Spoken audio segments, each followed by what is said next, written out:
नमस्कार, मैं पवन खत्री। आप देख रहे हैं इंडिया न्यूज़ टाइम। आज श्री गंगानगर से विधानसभा क्षेत्र से हमारे साथ प्रहलाद राय टाक, जिनसे खास मुलाकात में आज श्री गंगानगर की राजनीति पर चर्चा करेंगे। सबसे पहले सर स्वागत है। नमस्कार जी, आपका यहाँ पधारने पर और आपके इस न्यूज़ 10 के माध्यम से मैं जो आपके दर्शक हैं, गंगानगर की जनता है, उनको सबको मेरा नमस्कार।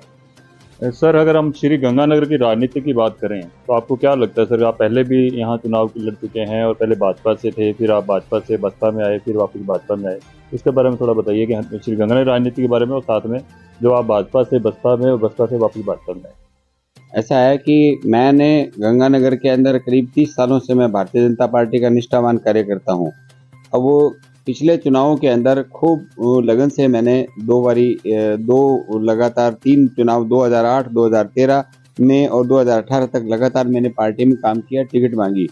मैंने पहले चुनाव नहीं लड़ा था, लेकिन पिछली बारी की परिस्थितियाँ ऐसी हुई कि जिस तरीके से मेरा पार्टी के प्रति दायित्व था, वैसे ही जो लोग मेरे साथी लोग थे, वो इतने अति उत्साहित थे कि उन्होंने उनके दबाव में उनका कहना था भी आप चुनाव लड़ोगे तो लड़ोगे, तो उनके उनके प्रति जो लायबिलिटी थी उसको पूरा करने के लिए मुझे चुनाव लड़ना पड़ा।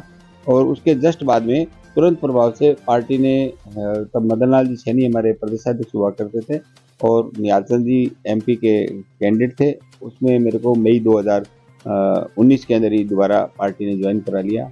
मैं तब से लेके दोबारा पार्टी के अंदर काम कर रहा हूँ और अब की बारी पार्टी ने मेरे को प्रदेश के लेवल के काम सौंपे। डब्बूवाड़ी के अंदर टीटी साहब के साथ में मेरे को प्रभारी बना के भेजा हरियाणा चुनाव में। उसके बाद में पंजाब के चुनाव में जिला मोगा का सह प्रभारी बना के भेजा। फिर मेरे को एक अकेली बलुआना विधानसभा में काम करने का मुझे अवसर मिला और जन आक्रोश यात्रा में मुझे पार्टी लेवल पर बादरा का प्रभारी बनाया गया और अभी मैं गंगानगर से दावेदारी प्रस्तुत करके यहाँ फील्ड के अंदर अपने जनता की सेवा में लगा हुआ हूँ और भारतीय जनता पार्टी की उम्मीदवारी की दावेदारी कर रहा हूँ। सर, आपको इस पर क्या लगता है, क्योंकि और भी मजबूत दावेदारियां दिखाई, लेकिन आपने सबसे ज़्यादा मजबूत दावेदारी दिखाई और सबसे हटके दावेदारी दिखाई, आपको क्या लगता है सर फिगर के बारे में? ऐसा है कि गंगानगर की जो कॉन्स्टिट्यूंसी है, यहाँ पर किसी एक जाति विशेष का प्रभाव नहीं होता है, ये बात मानने वाली है, क्योंकि यहाँ सभी जातियों के लोग बने हैं। तो लेकिन यहाँ पर एक विशेष रूप से राधेश्याम जी गंगानगर से लेके एक विशेष बात का आया भी ये इस जाति की सीट हो गई उसके आधार पर। लेकिन अभी मेरे सामने एक पिछले की किसी इंटरव्यू के अंदर एक बात आई थी भी उस जाति को मिलनी चाहिए, तो मेरा वापस रिबटल था कि 2 बारी लगातार उस जाति के कैंडिडेट को, मैं नहीं मानता कैंडिडेट देख के दी होगी पार्टी ने, लेकिन जब पर्सन सामने से आया भी ये जाति को देख के, तो मैंने कहा भाई उस जाति को दी थी, उस जाति ने जिता लेना चाहिए था। 2 बारी दे दी, 2 बारी टिकट जब चली गई तो अब उसका कोई अधिकार नहीं बनता भी वो टिकट भी मांगे। ऐसा कुछ नहीं हुआ, नया परिवर्तन तो कोई हुआ नहीं। तब मेरे से क्वेश्चन जैसे भी आपने कहा भी आपको टिकट के लिए, मैंने पहले भी अपनी मूल ओबीसी, जैसे देखो आप ओबीसी के अंदर तो यहाँ दूसरी सक्षम जातियां जो ओबीसी के अंदर हैं उनको टिकटें ऑलरेडी जिले के अंदर 4-5 मिलती आई हैं, लेकिन मूल ओबीसी को पिछले कभी भी मतलब बीजेपी पार्टी की तरफ से बीकानेर संभाग में एक भी टिकट नहीं मिली हुई। तो मैं कुमार सभा का जिलाध्यक्ष था, तब से लेके हमने ओबीसी की मुहिम चलाई। उसके तहत एक बना भी ओबीसी की मांग भी हम करें, हमारा हक भी बनता है। हमारे 50% के आसपास ओबीसी के वोटर हैं टोटल वोटरों के, तो उसके आधार पर दावेदारी, तो उसमें सभी जातियों का समर्थन मिला। मैंने 2013 की जब मैंने सम्मेलन किया था तब भी मेरे साथ में 52 यहाँ जातियों के अध्यक्ष मंच पर थे। 2018 के सम्मेलन में भी उन सभी का मुझे प्यार भी मिलता है, समर्थन भी मिलता है। हाँ, ये बात जरूर है कि दावेदारी में मूल ओबीसी के उसके बेस पर कर रहा हूँ कि हमें उनकी आवाज़ उठाने के लिए मुझे ये ताकत चाहिए, उसके लिए वो जो लोग मेरे साथ में है, ये मैंने मांग रखी है, इस आधार पर टिकट मिलनी चाहिए। हालांकि ये है कि मेरा सभी से संपर्क है, चाहे वो ब्राह्मण है, चाहे बनिया है, चाहे अरोड़ा है, चाहे दूसरी और जातियाँ हैं, सभी से, क्योंकि चुनाव 36 बिरादरी का समर्थन लेके और 36 बिरादरी का ये भाईचारा मेरे साथ में है। मैं सभी के दुख सुख में काम आता हूँ, इसलिए मुझे विश्वास है कि यहाँ टिकट मिलने पर मैं जीतूंगा। सर, श्री गंगानगर के विकास की बात करें तो, और आप बीजेपी से भी हैं और आपने भी खूब यहाँ 30 साल का समय दिया है भाजपा में। अगर श्री गंगानगर के विकास की बात करें तो आप उसको देख के आप क्या कहना चाहेंगे? ऐसा है जी, जितने भी विधायक अब तक बने सभी लोग इसको कहते थे।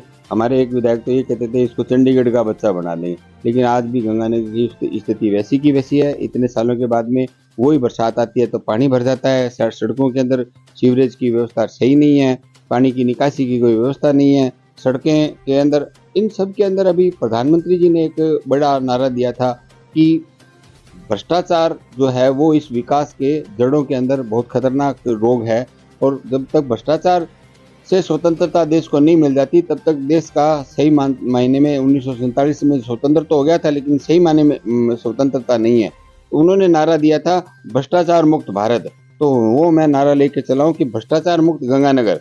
अब वो मेरे से प्रश्न आता है कि अब भ्रष्टाचार मुक्त का इससे विकास से क्या संबंध है? तो देखिए, विकास के अंदर हर चीज के अंदर बाधा, सड़क टूटती है, घटिया बनती है, दोनों में भ्रष्टाचार है। उसके अंदर मैंने ये जनता के सामने वायदा किया कि मैं अपने आप पर भ्रष्टाचार का आरोप नहीं लगने दूंगा, ना मैं भ्रष्टाचार करूंगा, ना भ्रष्टाचार सहन करूंगा। सही ढंग की सड़कें बनेगी, सही ढंग का विकास होगा। हर काम के अंदर भ्रष्टाचार ही है जो कि उसको पूरा नहीं होने देता काम को। स्वार्थ जब आड़े आ जाता है तो विकास रुक जाता है। तो गंगानगर का जो विकास होना है हर तरीके का, चाहे वो सड़क का है, कॉलेजों का है, निर्माण आपके और दूसरे जो, जैसे वो एक योजना हमारी अपने जो ऑफिस जो शुरू हुए थे शुगर मिल वाली पूरे, वो भी चालू नहीं हुए। एक दूसरे की उस सरकार के आरोप प्रत्यारोप में फंस जाते हैं, लेकिन ऐसा नहीं होना चाहिए। सभी को उसका इतना पैसा लगा पड़ा है, यूज नहीं हो रहा। तो विकास के लिए एक विजन चाहिए। मैं एक विजन लेके चला हूँ कि गंगानगर बॉर्डर एरिया है, लेकिन बॉर्डर एरिया में भी हमारा क्या कसूर है? हम तो यहाँ रहे, बॉर्डर एरिया भी जयपुर और जोधपुर की तरह से मेट्रोपॉलिटन सिटी में शामिल हो, ऐसा इसका विकास होना चाहिए। सर, अगर हम बॉर्डर एरिया की बात करें, ये श्री गंगानगर और हनुमानगढ़ की साथ में बात इसलिए करते हैं कि हम हनुमानगढ़ से हूँ। श्री गंगानगर हनुमानगढ़ हरियाणा, राजस्थान, पंजाब और पाकिस्तान का बॉर्डर है। यहाँ पर सर युवा पीढ़ी में देखें तो नशा बहुत बढ़ चुका है। उसको देखकर आप क्या कहेंगे सर? अगर आप यहाँ से विधायक चुन के जाते हैं और भाजपा फिर उम्मीदवारी आपको मिलती है और टिकट मिलती है, तो आप यहाँ से जीत के आते हैं, तो आप नशे को किस तरह से आप उतार पाएंगे? ऐसा है कि नशे के खिलाफ जो उसकी जड़ों पर प्रहार करना पड़ता है। नशे के जो कारोबारी है उनके साथ बिना लिहाज किए वो एक अपराधी है, सामाजिक अपराधी, और वो हमारे युवाओं का भविष्य बर्बाद कर रहे हैं। माओं की कोख उजड़ रही है, लड़कियां जो है उनके ऊपर भी उसका असर पड़ता है, प्रभाव, उनकी पढ़ाई छूट जाती है, सारा परिवार उजड़ जाता है। इस प्रकार के जो हम देख रहे हैं, तो उसके अंदर ऐसा सामने है कि नशे की जड़ों पर प्रहार करने के लिए मैं ये इस बात के लिए बीड़ा उठाऊंगा कि जैसे हमारे अमित शाह जी ने ये बात कही कि जब तक हम नशा खत्म नहीं करते तब भी देश का विकास नहीं हो पाएगा। तो नशा इसकी जड़, विकास के अंदर एक बाधा नशा भी है। नशे से मुक्त भारत बनना चाहिए, नशे से मुक्त गंगानगर बनना चाहिए। सर, ये किसानी एरिया है अपना, हनुमानगढ़ गंगानगर किसानी एरिया है। यहाँ सिंचाई पानी को लेकर और पीने का पानी भी बड़ा गंदा है, और सिंचाई पानी को लेकर यहाँ पर हमेशा धरने प्रदर्शन वगैरह रहते हैं, क्योंकि राजस्थान में मौजूदा में अगर देखें हम कांग्रेस की सरकार है, और पंजाब के अंदर देखें तो आम आदमी पार्टी की सरकार है, लेकिन यहाँ सिंचाई पानी प्रॉपर नहीं मिल पाता किसानों को। ऐसा है, आपने बड़ा अच्छा प्रश्न पूछा। किसानों के हित की बात है। किसानों के लिए यहाँ पर भाखड़ा और गंग नहर दोनों का पानी इस जिले के अंदर लगता है, लेकिन अभी बड़ी विडंबना है कि 70 सालों में कभी भी गंग नहर के अंदर अघोषित बंदी नहीं आई जितनी बंदी अब की बार आई। इससे किसान उजड़ने के कगार पर पहुंच गए थे। ऐसा करना सरकारों की लापरवाही का नतीजा है। पंजाब की आप सरकार और राजस्थान की कांग्रेस सरकार ने केवल इस ईगो के लिए कि लोग हमें आके कहें और हम उनके लिए काम करें, इसके लिए पहले उन्होंने पानी रोका और फिर छोड़ा, जबकि वो किसी भी स्थिति में सही नहीं ठहराया जा सकता। हमारी पार्टी ने यहाँ बड़ा धरना किया था, राजेंद्र सिंह राठौड़ जी आए थे, उसके बाद में इन्होंने पानी को बढ़ाया। तो ये एक स्थिति, कभी भी आंदोलन बीजेपी की सरकार के अंदर पानी के लिए नहीं करना पड़ा, और अब ये करने पड़ने हैं तो आगे भी नहीं करना पड़ेगा, हमारा ऐसा विश्वास है।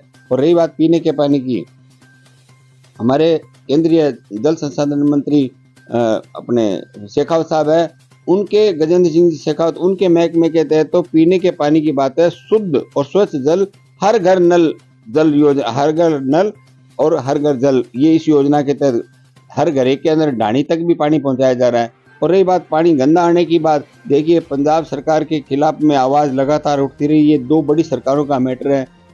कितने साल से आप भी देख रहे हो, हनुमानगढ़ भी देख रहा है, हम भी देख रहे हैं, बड़ी पीड़ादायक स्थिति है। सरकारों को, केंद्र सरकार को इनसे सबसे मांग कर रहा हूँ, मैं भी कह रहा हूँ भी ये तो इस स्थिति से छुटकारा मिले तो ये गंगानगर है और हनुमानगढ़ है, ये कैंसर की जो बीमारी है ग्रसित हो रहे हैं उससे छुटकारा मिले। सर आप किन मुद्दों को लेकर जनता के बीच में जा रहे हैं जो वोट के लिए? गंगानगर के अंदर जो बात है, मुद्दे की बात है, कांग्रेस दो बातें होती है, हम क्या करेंगे और विरोध में क्या बात है। करने के लिए तो पहले अटल बिहारी वाजपेयी जी से लेके जो सरकारें बनी केंद्र में और भैरव सिंह जी शेखावत और वसुंधरा राजे के टाइम में जो सरकारें बनी उनके द्वारा किए गए तो विकास कार्य, जैसे अटल बिहारी वाजपेयी की प्रधानमंत्री ग्राम सड़क योजना आज भी आपको दिखाई दे जाएगी। इसी तरीके से हमारी वसुंधरा जी ने जो गौरव पथ बनाए थे, ग्रामीण गौरव पथ, वो आज भी गाँव का जो उन्होंने तस्वीर ही बदल दी हर जगह की।